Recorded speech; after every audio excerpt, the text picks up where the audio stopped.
Hi, now let's continue with attention and transformer architectures. The basic idea behind attention, the basic motivation, is a very intuitive one. So if we have very large types of inputs, perhaps not all elements in our input, not all our tokens in our input are relevant for our predictions. So you can imagine that if we have a very long sentence or a very long piece of text or a very large image with many pixels, perhaps not all pixels are relevant in order for us to classify a particular location in the picture as containing a car or a person. Or not all words are relevant for us to be able to predict whether the text is aggressive or friendly, and whatever other property we want to attribute the text with. So attention is exactly the mechanism with which we can attend on particular parts, on particular pieces of our input, such that we make more relevant predictions. To compute attention is actually not it's quite easy to understand. Basically, we want to compute some attention weights given our input. So given our input, we compute some attention weights that we're going to use to reweight the input. So there is some sort of circle there, some circular relation. To compute the weights, we use a separate neural network, and the basic pseudo algorithm follows like this. So we've got an encoder and a decoder. That was, what was originally proposed for attention. And the encoder encodes the input, the receiving input, into vectors h1, h2 till to ht. So in this picture, we've got a bidirectional model. So for instance, a bidirectional LSTM. Now we've got a separate neural network here in this first equation, which basically computes a score between our encoding from the encoder as well as the variable st. And the variable st is the state variable for our decoder. So we're concatenating our states from the encoder and the decoder, and we're learning a score between them.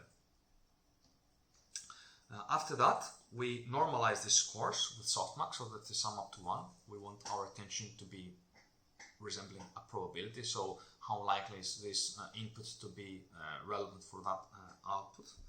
And based on this normalized score, we can compute a context vector. The context vector is a weighted summation of our input encodings. So this is basically all the gist of the attention mechanism. We compute a score. We have a scoring mechanism of how relevant each of our input state variables are relevant for our outputs, and we use this relevance to summarize our input encodings.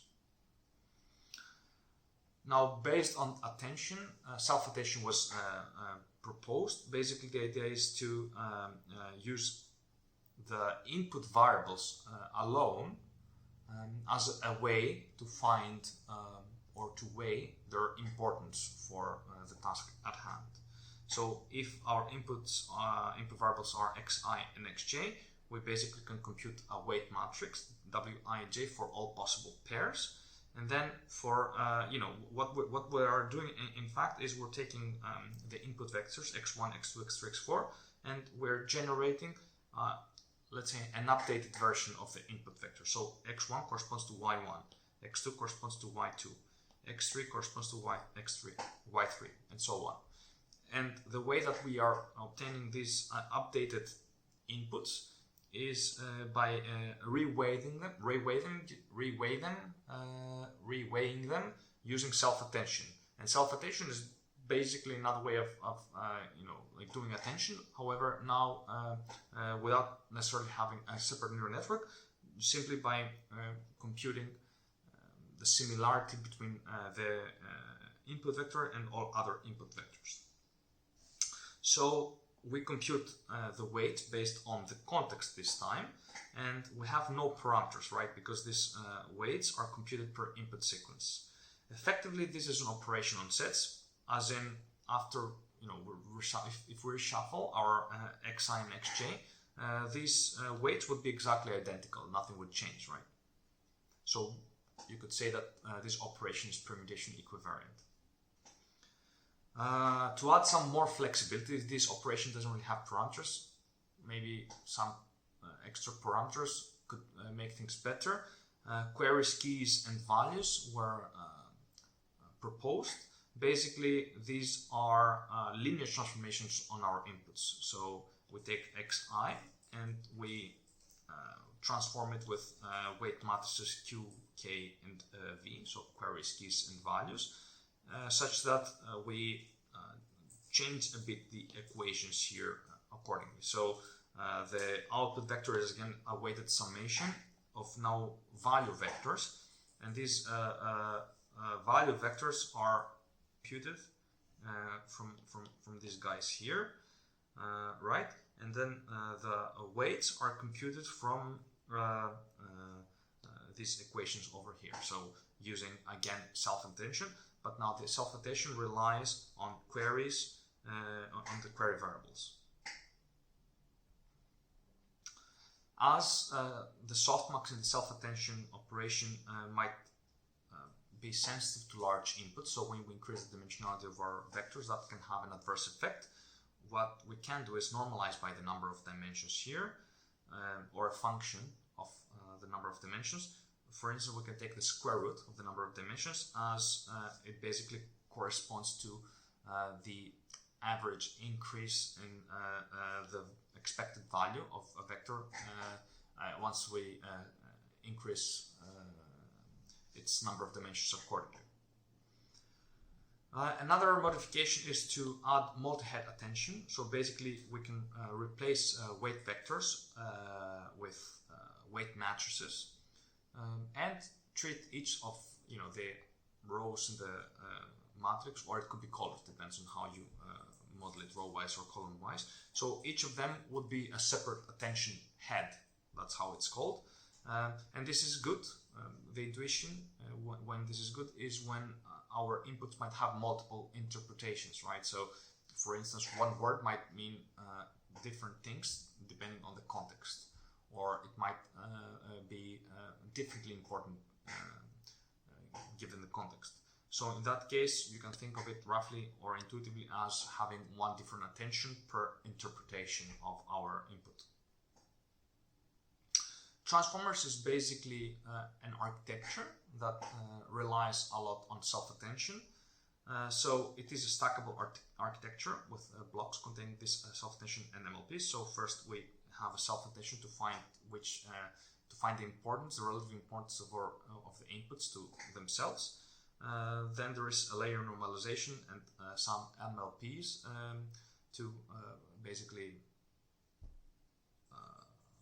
combine the information obtained thus far, and then another layer normalization. This is one block, transform block. Then by stacking, then you get more complicated architectures. Now these operations are permutation equivalents, as we just saw. So it doesn't matter what is the location of the input, right? Like we could shuffle our sentence and it wouldn't matter. To make it a bit more sensitive to order, we can use position embedding. So add or append the location of the words 1, 2, 3, 4, etc. Together with the one hot vector symbol of our word. Compared to recurrent neural networks, transformers offer the great advantage of parallelism. So while with recurrent networks you have to compute the states one after the other, with transformers you can here you've got the convolutional architecture, so that's like a parallel. The transformer sits somewhere in between. It receives like very large inputs and then can compute very easily state variables of all of them together, and can do it also in an efficient way. So it is still able to capture long term. However, it doesn't mean that it can handle infinite sequences. So that's actually one of the biggest challenges. Transformers are and self-attention has quadratic cost to the input length. So we cannot go too far in the past. Some approaches have been, some modifications have been proposed, for instance, transformers XL that divide sequences hierarchically, or sparse transformers that compute self-attentions on specific pairs of inputs. Another challenge is that transformers are memory intense, especially when you start stacking. That's the thing, right? Like when you start stacking, and stacking is required for depth, and depth is required for higher accuracy, then you're running out of memory quite soon. So what you can do is use half precision variables, but you should do it carefully, not use half precision everywhere. For instance, for the loss functions, it's quite important often to have full precision so that you can compute the right gradients.